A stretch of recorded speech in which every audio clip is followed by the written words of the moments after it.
All right. Today, we're going to connect the dots on a hidden chain reaction in global security. It's a story that starts with a single, simple drone in one conflict, and it ends with the potential to completely reshape the balance of power halfway across the world. So, how is this even possible? How can a $30,000 drone really decide the fate of Taiwan? I mean, it sounds almost unbelievable, doesn't it? But the story starts with some pretty simple and frankly brutal math. Okay, so the first domino to fall? That's in the Middle East. And look, this isn't your typical conflict of just missiles and targets. No, this is a war of costs. It's a battle of budgets, of supply chains, where suddenly the price tag on defense is every bit as important as how well it works. So, to really get this, we have to talk about the hero of the story, if you can call it that, the interceptor missile. Just think of it like a super high-tech bodyguard. Your radar spots something bad coming in, a drone, a missile, whatever, and whoosh, one of these launches to blow it out of the sky. They're amazing at what they do, but, and this is a big but, they are crazy expensive. And this, right here, is the absolute heart of the problem. It's just a completely lopsided fight. On one side, you have an attacker launching a drone that costs, what, 30 grand? Maybe the price of a decent car.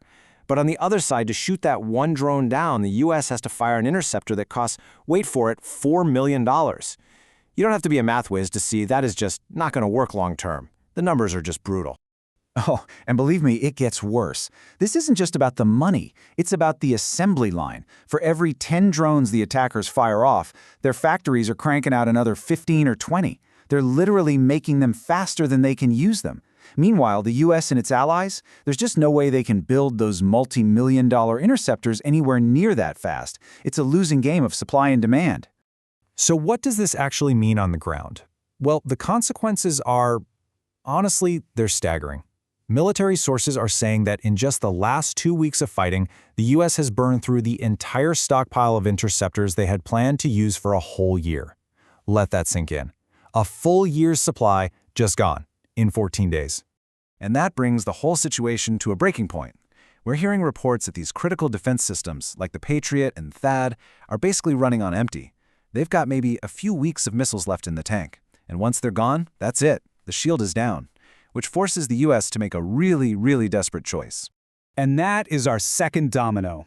With its back against the wall, the US has basically started this crazy, high-stakes, global shell game. It's shuffling its most important defensive assets all around the world, trying to plug this one massive hole.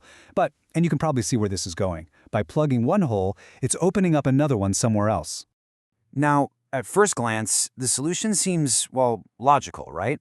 You just take your top-of-the-line air defense systems from parts of the world that are relatively secure, and you rush them over to where the fighting is.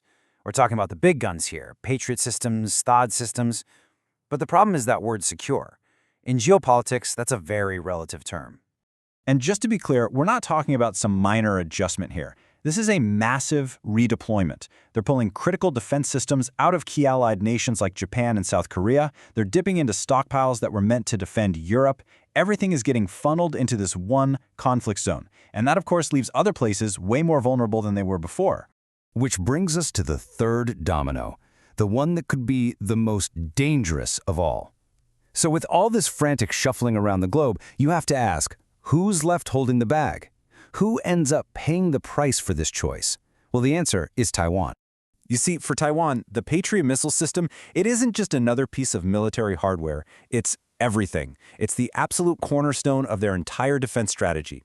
It's the main shield that's supposed to protect them from what everyone expects would be the first move in any invasion by China, a massive attack from the air. And now, that very shield is getting thinner and thinner, all because of a conflict happening thousands of miles away. The US is Taiwan's #1 supplier for these missiles, right? But now the US is sending its global stockpiles elsewhere. Their factories can't keep up. So the bottom line, the unavoidable conclusion here, is that Taiwan's ability to defend itself from a long, drawn-out air attack is now a huge question mark. Okay, so let's flip this around for a second. Let's change our perspective. Because while this whole situation is a massive headache for the US and for Taiwan, for China, it looks like a golden opportunity. A strategic window just got kicked wide open. And you can bet that China is watching every single move very closely. They see the United States completely bogged down in one conflict, burning through its most important weapons, stretching its military thin. From Beijing's point of view, well, there might never be a better time to make a move. And look, they're not just sitting back and watching. They're actively doing things. We're seeing huge spikes in Chinese naval patrols circling the island. We're seeing their warplanes flying into Taiwan's air defense zone over and over again. What they're doing is, they're testing the fences. They're poking and prodding, trying to find the weak spots, trying to figure out exactly how thin that shield has gotten. And all of this testing, it fits perfectly with what everyone assumes China's invasion plan would be. Step one for them has always been to take out Taiwan's air defenses and its radar systems first. Well, if those defenses are already in rough shape because of a supply problem from a war on the other side of the planet, suddenly that first step gets a whole lot easier, and the entire path to an invasion looks much, much clearer. So let's just pull back and look at the whole chain reaction here. You've got a cheap drone in the Middle East, which causes the US to run dangerously low on its high-tech interceptor missiles, which forces this desperate scramble to move defenses from all over the world, which then leaves a key partner like Taiwan dangerously exposed, and that creates what looks like a perfect opportunity for a major rival. And all of this leads us with one final, pretty unsettling question. Is the US, in its rush to fight today's battle in the Middle East, about to lose tomorrow's war over Taiwan? It's just a powerful reminder that in the world we live in, nothing happens in a vacuum. One domino falls here, and the shockwave is felt on the other side of the planet, with the potential to mess with everything from global trade to the supply of the very microchips inside the phone you might be holding right now.